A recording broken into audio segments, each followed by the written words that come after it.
Sun pictures கலாநிதி மாறன் பெருமையுடன் வழங்கும் தனுஷ் நடித்து இயக்கும் ராயன் ஜூலை 26 முதல் உலகமெங்கும். வேலை வாய்ப்புடன் ஆசிரியர்களின் நேரடி கவனத்தில் ஃபேஷன் டிசைனிங் படிக்க ஆண்ட்வே ஸ்கூல் ஆஃப் டிசைன். காஞ்சிபுரம் பச்சைய பாஸ்டல்ஸ், சென்னை, காஞ்சிபுரம், வெள்ளூர், திருவண்ணாமலை. வடசென்னையில் கஞ்சா விற்கிறவங்களை பிடிக்க போனா பெண்கள் உடையை அவுத்துட்டு அஞ்சலை ஆற்காடு சுரேஷ் கிட்ட என்ன சொல்றாங்க, ஒண்ணு அவரை போட்டுரு இல்லை என்னை விட்டுரு, வெடிகுண்டு துப்பாக்கி அத்தனையும் பாயுது. சின்னாவுடைய வீழ்ச்சிக்கும் ஆற்காடு சுரேஷ் வெற்றிக்கும் பின்னர் ஒரே பெண், அதுதான் அஞ்சலை. பொன்னைப்பாலு, மலர்கொடி, அஞ்சலை. ஆம்ஸ்ட்ராங் நெருங்கிற அளவுக்கு பெரிய பலசாலிகள் இல்லை. ஆற்காடு சுரேஷ் பணத்தை கொடுக்காத, என்கிட்ட பணம் கொடு, நான் எல்லாத்தையும் பார்த்துக்கிறேங்கிறாரு. ஆம்ஸ்ட்ராங் இவ்வளவு பெரிய பணத்தை இதுக்கு முதலீடு செஞ்சதுக்கான காரணம் என்ன? வடசென்னையை யார் ஆள்வது? அதுதான் காரணமா, இல்லை ஆருத்ரா காரணமா? அன்பு வணக்கங்கள். இன்று நம்முடன் எக்ஸ்-ஏசிபி ராஜேந்திர ராஜா சார் இணைஞ்சிருக்காங்க. ஆம்ஸ்ட்ராங் கொலை வழக்கு குறித்து அவரோட விரிவாக விவாதிக்க போறோம். வணக்கம். வணக்கம் பாரதி, எப்படி இருக்கீங்க? நல்லா இருக்கேன் சார், நீங்க எப்படி இருக்கீங்க? நல்லா இருக்கேன்.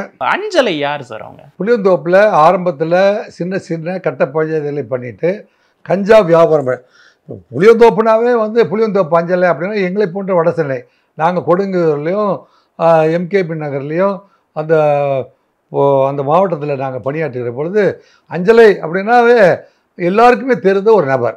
அஞ்சலை தெரியாமையெல்லாம் உங்களுக்கு அந்த புளியந்தோப்பு மாவட்டத்தில் யாரும் வேலை பார்த்துருக்கவே முடியாது கடந்த 30 ஆண்டுகளாக. ஒரு லேடி டான். லேடி டான் நீங்கள் ஆங்கிலத்தில் அழகாக சொல்ல போனால் she is a lady don. நம்ம ஏதாவது ரைடு கைடு போகும்போது, சார் நாங்கள் இப்போலாம் விற்கிறதே இல்லை, நான் போலீஸ் ஸ்டேஷனில் போய் எழுதி கொடுத்து வந்துட்டேன், போய் பாருங்கள், போலீஸ் ஸ்டேஷனில் போன புதன்கிழமையே நான் எழுதி கொடுத்து வந்துட்டேன்.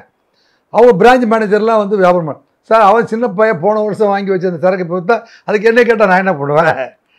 இன்னும் சொல்ல போனால் எனக்கு ஒருபடி மேலே போனால் வடசென்னையில் கஞ்சா பிடிக்கிறத கஞ்சா விற்கிறவங்களை பிடிக்க போனால் பெண்கள் உடையை அவுத்துட்டு பிடிச்சி பாடுறா பார்க்கலாம், உன் மேலே கையை பிடிச்சி எடுத்தேன், காலை பிடிச்சி எடுத்தேன்னு சொன்ன கதைகள் எல்லாம் அரங்கேறி இருக்குது. புளியந்தோப்பு அரசு படத்துல கூட வடிவேலு எல்லாம் போய் பிடிக்க போகும்போது ஒரு பெண் உடையை கலந்து விட்டு பிடித்து பார்க்கலாம்னு சொல்கிறாங்க இல்லையா, அந்த மாதிரி கதையெல்லாம் அதெல்லாம் வடசென்னையில் நடந்த கதையை தான் அந்த தழுவி அதை எடுத்திருக்காங்க. ஆக இப்படியெல்லாம் போகும்போது அவங்க கந்து வட்டிக்கு பணம் வசூலிக்கிறது, அதுக்காக கொலை மிரட்டல் பண்ணுறது.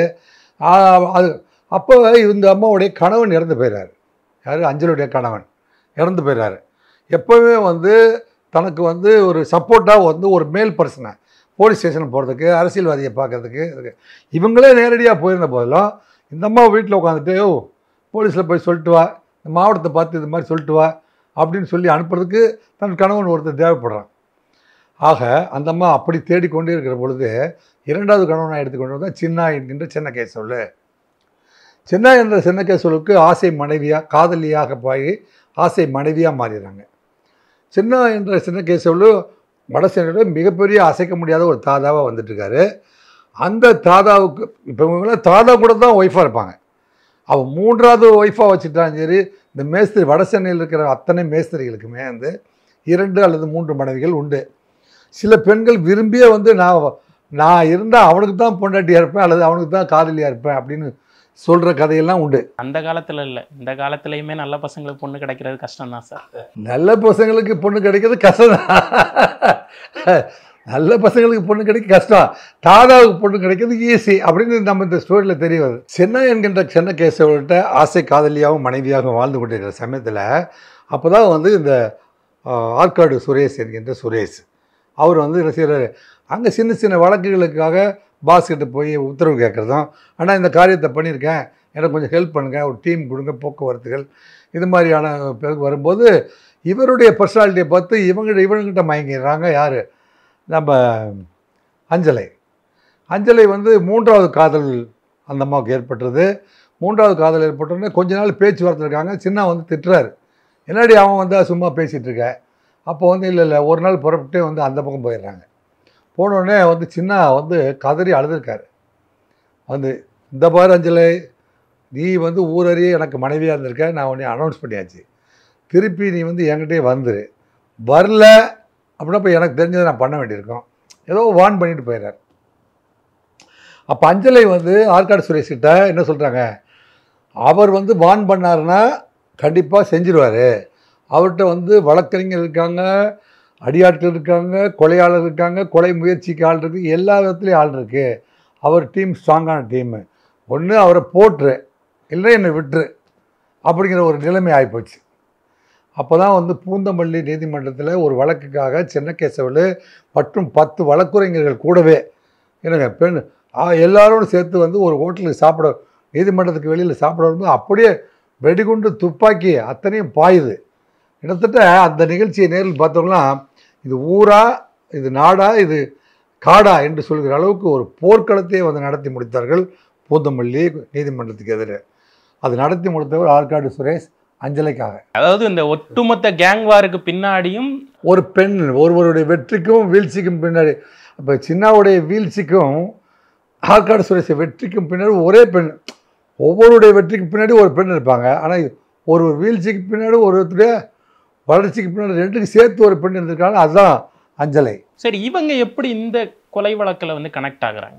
அஞ்சலைக்கு வந்து தன்னுடைய கணவன் யார், 3வது கணவனை வந்து ஆம்ஸ்ட்ராங்குடைய ஆட்கள் தான் வந்து கொண்டு விட்டார்கள். பட்டினப்பாக்கத்தில் வைத்து கொள்ளுகிற பொழுது ஆம்ஸ்ட்ராங் அந்த காரில் இருந்ததாக ஏதோ ஒரு தகவல். எப்படி வந்து பூங்கொடிக்கு வந்து ஆம்ஸ்ட்ராங் ஆள் அனுப்பியதாக, சேகருக்காக ஆள் அனுப்பியதாக தோணும், அதே போல் இங்கே வந்து ஆற்காடு சுரேஷ்காக ஆள் அனுப்பியதில் இவர் இருந்திருக்காரு. ஆனால் எல்லாமே செவிவெளி தகவல் தான், செவிவெளி தகவல் தான். ஆனால் அவங்க வந்து அவங்களுக்குன்னு ஒரு சீக்ரெட் இன்டெலிஜென்ஸ் இருக்குது பார்த்தீங்களா, அதில் அவங்க கேதர் பண்ணி அவங்க கன்ஃபார்ம் பண்ணி தான் வந்து ஒரே நேர்கோட்டில் வராங்க.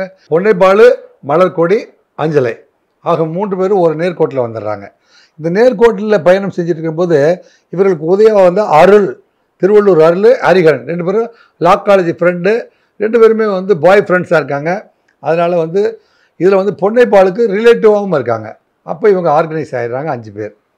ஸோ இவங்க 5 பேருக்குமே ஒரு காமன் இன்டென்ஷன் இருக்குது. ஆனால் ஆம்ஸ்ட்ராங் நெருங்கிற அளவுக்கு பெரிய பலசாலிகள் இல்லை. ஏன்னா வாக்குமூலத்திலே அவங்க சொல்லியிருக்காங்க, யானை அடிக்கணும்னா அது சாதாரண விஷயம் இல்லை அப்படிங்கிற மாதிரி எல்லாம். யானை அடிக்கணும்னா அது சாதாரண விஷயம் இல்லை அப்படின்லாம் அவங்க வாக்குமூலம் கொடுத்தா கூட நம்ம காவல்துறை மூலமாக தகவல் கிடைக்கிறது. எனவே அவங்க சாதாரண விஷயம் இல்லை அப்படிங்கிறத தெரிஞ்சுக்கிட்டு தான் எந்த ஏஜென்சி அணுகலாம் நீண்ட நாட்கள் அவங்க கிட்டத்தட்ட பாருங்கள். யாருடைய இப்போ மலர்கொடியுடைய வந்து தேடலும் ஆர்கனைஸும் அது எப்போ இருந்தது, 20 ஆண்டுகள் தொடர்ந்து வந்திருக்கு. இப்போ இவங்களுக்கு வந்து ஓராண்டு மட்டும் இல்லை, ஏற்கனவே வந்து ஆற்காடு சுரேஷ் வளர்வதை வந்து ஆம்ஸ்ட்ராங் குரூப்பு வந்து விரும்பவில்லை. இப்போ பார்த்தீங்கன்னா சிசிங் ராஜா தாமிரத்தை சேர்ந்தவர், செந்தில் என்கின்ற சம்பவம் செந்தில், இவர் வந்து கொடுங்கையூரை சேர்ந்தவர். இவங்கெல்லாம் எங்கே மீட் பண்ணுறாங்கன்னா சிறைச்சாலையில் மீட் பண்ணுறாங்க. சிறைச்சாலையில் எல்லோருமே வந்து ஒவ்வொரு வழக்குக்காக சிறைச்சாலையில் போய் ஒருத்தர் மீட் பண்ணி இவங்க வந்து 2 டீமாக இருக்காங்க. 2 டீம்னா சிடி மணி டீம் வேறு, நாகேந்திரன் டீம். இவங்கெல்லாம் வந்து நாகேந்திரனுடைய டீம். சிடி மணி டீமு, சிடி மணி, காக்காத்தோப்பு பாலாஜி அதர் டீம். இதில் இன்னொரு 3வது டீம் வந்து யாரானா, 3வது டீம் ஆம்ஸ்ட்ராங்குடைய டீம். இல்லைங்க, இப்போ சிடி மணி டீம் வந்து இவங்களோட மிங்கிள் ஆகாமல் இருந்த போதிலும் இப்போ இவங்களுக்கும் ரைவல் குரூப்னு ஒன்று வந்துருச்சு. இல்லைங்க, வேலூரான்னு அடிக்கடி செய்திகள் வருது. இது அறிவியல் பூர்வமான விசாரணையில் வேலூர் இருக்கிறதா இல்லையா என்பது காவல்துறையுடைய கடமை, அது அவர்கள் சொல்லுவார்கள். எனவே இப்போது வந்து இது வந்து நவீனமான முறையில், அறிவியல் பூர்வமான முறையில் அல்லது கூலிக்கு ஆள் ஏற்பாடு பண்ணி டெக்னிக்கலாக கொலை செய்யலைன்னு நம்மளால் இதை நிறைவேற்ற முடியாது. அப்படிங்கிறதுக்காக ஆம்ஸ்ட்ராங்குடைய ஸ்ட்ராங்னஸ்க்காகத்தான் இந்த டீமே ரெடி ஆகுது. ஸோ டீம் ரெடி ஆகும்போது பார்த்திங்கன்னா அஞ்சலை இவர் வந்து பொன்னைப்பாலுக்கிட்ட போடும்போது, டேய் பொன்னைப்பாலு, உங்கள் அண்ணனை கொண்டு நீ சும்மா இருக்கலாமா, நாங்களும் வந்து சப்போர்ட் பண்ணுறவா அப்படின்னு முறையாக வெறுப்பேற்றி வேலூரில் போய் ஒரு பிரேஸ்லெட் விற்று 3 லட்ச ரூபாய் பணத்தை எடுத்து முதல் திட்டம் தீட்டியதாகும். அதன் பிறகு தன்னோட சேர்த்து வைத்திருந்த பணத்தில் வந்து கிட்டத்தட்ட 10 லட்ச ரூபாயை வந்து இப்போ சரண்டர் ஆனாங்க பார்த்தீங்களா, அத்தனை கூட்டத்துக்குமே ஹரிகரன்கிட்ட இருந்தும் அருள்கிட்ட இருந்தும் பணம் புழங்குது. இப்போ வந்து அஞ்சலை பணம் கொடுத்துருக்கா, சரி, ஹரிகரன்கிட்ட இருந்து இப்போ எப்படி பணம் வந்துச்சு, அருள்கிட்ட இருந்து பணம் எப்படி வெளியே போச்சு அப்படின்னு பார்த்தா மலர்கொடி கிட்டத்தட்ட 50 லட்ச ரூபாயை ட்ராவல் பண்ண விடுறாங்க. மலர்கொடிக்கு கொடுத்தாங்கன்னா சம்போ செந்தில்கிட்ட இருந்து பணம் வந்து அருள்கிட்ட வருது, ஹரிகரன்ட்ட வருது. சம்போ செந்திலுடைய பணம் எப்படி ஹரிகரனுக்கு வந்தது? இவங்களை கொல்ல வேண்டிய திட்டம் சிசிங் ராஜாவுக்கும் சம்போ செந்திலுக்கு எப்படி வந்துச்சு அப்படிங்கிறதா இப்போ வந்து இன்றைய கேள்வியாக நிற்கிது. ஒட்டுமொத்தமாக 2 பெண்களுடைய பழி தீர்க்கும் படலம் தான் நீங்க சொன்னதுலேருந்து புரிஞ்சுக்கிறேன். திட்டம் அப்படிங்கிறது வந்து இந்த 2 பெண்களுடைய பழி தீர்க்கும் படலம். 3வது பொன்னை பாலு தன்னுடைய அண்ணனைக்கு பழி தீர்க்கும்.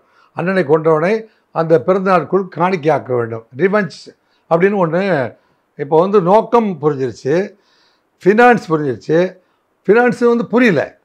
ஏன் புரியவில்லை என்றால், இந்த பணம் வந்து அஞ்சலையால் தான் மட்டும்தான் கொடுக்கப்பட்டதா அல்லது மலர்குடியால் மட்டும்தான் கொடுக்கப்பட்டதா? அருள் எங்கிருந்து பணம் கொடுத்தார்? அருள் வந்து திருவள்ளூரில் வந்து இதுக்கு முன்னாடியே ரூம் எடுத்து அருளுடைய 4 வக்கீல் நண்பர்களை வச்சு இவங்க எல்லாரையும் கூட்டிகிட்டு போயிட்டு இந்த கொலை செய்ய வந்து ஆஜரானாங்க பார்த்தீங்களா, இவங்க எல்லாரையுமே வந்து ஒரே அறையில் தங்க வைத்து பல முறை வகுப்படுத்தியிருக்கிறார்கள்.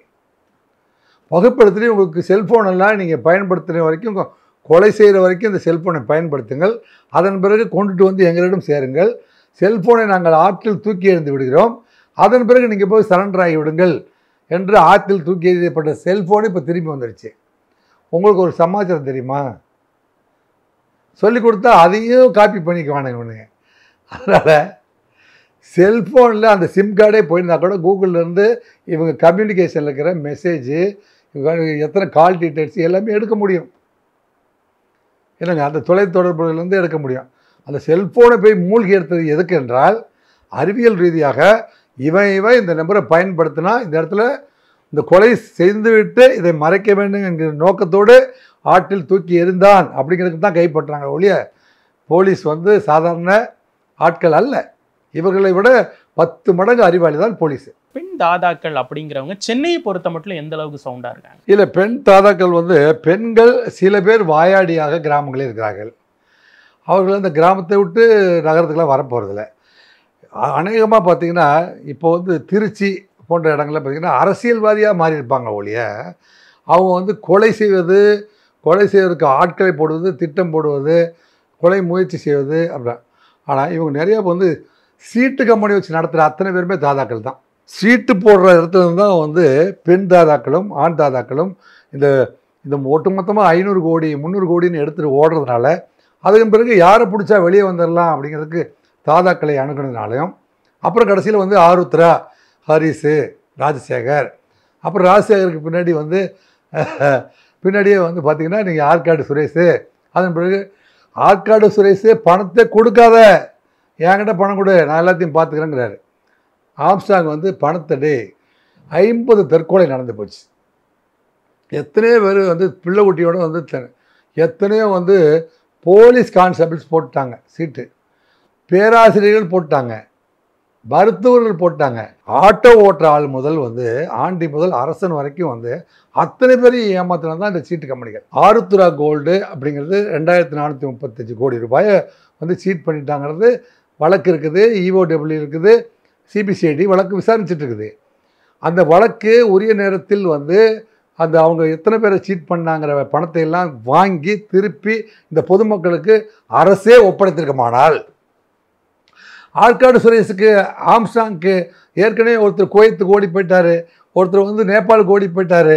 இந்த குவைத்து, நேபாள், சிங்கப்பூர், மலேசியா இது இத்தனை ஊர்களுக்கு ஓடி போய் மறந்து கொண்டிருக்கிறார்களே, இத்தனையும் வந்து சேர்ந்துருக்காது இல்லையா?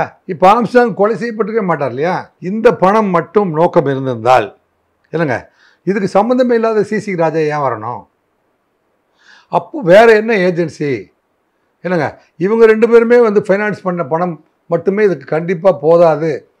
நம்ம வந்து சீனியர் ரிப்போர்ட்டர் பாண்டியன் அவருடைய திருக்குறள் படி ஒரு ரவுடியை மெயின்டைன் பண்ணணும் அப்படின்னா ஒரு நாளைக்கு 10,000 வேணும். 25 ரவுடியை வந்து 2 வருஷமாக 2 வருஷமாக மெயின்டைன் பண்ணியிருக்காங்க. 10 மீட்டிங் வந்து திருவள்ளூரில் போட்டிருக்காங்க, அப்புறமே வந்து வேலூரில் மீட்டிங் போட்டிருக்காங்க. அப்புறம் இதில் பாதி பேர் வந்து நேபாள் போயிட்டு வந்திருக்காங்க. நேபாளுக்கு எத்தனை பேர் போயிருக்காங்க? இங்கேருந்து எத்தனை பேர் நேபாளுக்கு ஃபோனில் பேசியிருக்காங்க? நேபாளில் போய் பேச வேண்டிய அவசியம் என்ன இருக்குது? இல்லைங்க, இதில் பார்த்தீங்கன்னா ஆர்டர் பண்ணி கோடாலி வாங்கிறாங்க.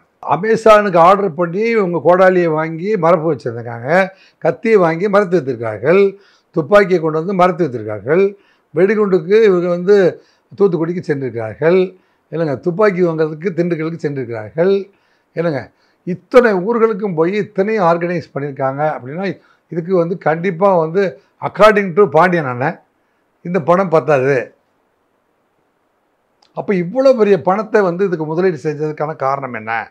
வட சென்னையை யார் ஆள்வது? அதுதான் காரணமா? இல்லை ஆருத்ரா காரணமா?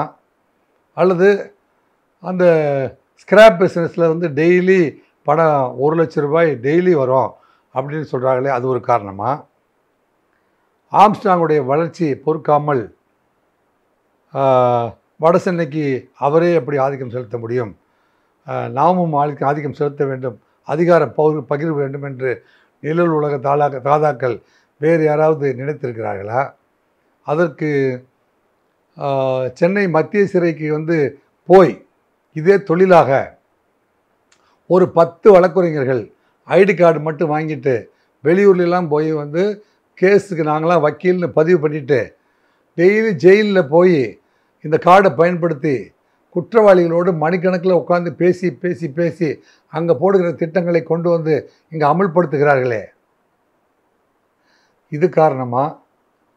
போன்ற விடைக்கெல்லாம் பாரதி கூடிய விரைவாக பதில் சொல்வார் என்று கருதுகிறேன். பாரதி எங்க சார் பதில் சொல்றது? நீங்க சொன்ன கதையெல்லாம் கேட்டுட்டு அப்படியே மலைச்சு போயிருக்கேன். கடந்த 10 வருடமாக இந்த கலாச்சாரம், கூலிக்கு கொலை செய்கிற கலாச்சாரம் என்னங்க, கூலி படைகளை வைத்து என்னங்க அதிவேகமாக வந்து பொது இடங்களில் பட்டப்பகலில் பகிரங்கமாக வெட்டி கொலை செய்கிற ஸ்டைல் வந்து தமிழ்நாட்டுக்கு வேண்டவே வேண்டாதது, ஆகவே ஆகாதது, கூடவே கூடாதது, இருக்கவே இருக்கக்கூடாது.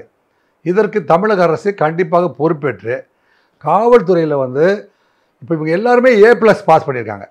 +2ல் வந்து A+ வாங்கினா 80 மார்க்குக்கு மேலே வாங்கிட்டா தான் அர்த்தம். இந்த அண்டர் கிரவுண்டில் வந்து A+ வாங்கினா 3 கொலைக்கு மேலே பண்ணிட்டாரா அர்த்தம். A+ பூராமே வெளியில் தான் இருந்திருக்காங்க. அப்போ இவர்கள் எல்லாம் வந்து சட்டத்தின்படி தண்டிக்கப்படாதவர்கள், சட்டத்தின் முன்பு சரியாக நிறுத்தப்படாதவர்கள். நீதிமன்றங்கள் இவர்களை தண்டிப்பதற்கான ஏற்பாடுகளை அரசு செய்யவில்லை. அப்படிங்கிற நிலைப்பாடுகள் எல்லாம் வந்து மிகப்பெரிய ஆராய்ச்சிக்கு உட்படுத்தி கண்டிப்பாக பதிவு செய்யப்பட்ட வழக்குகளை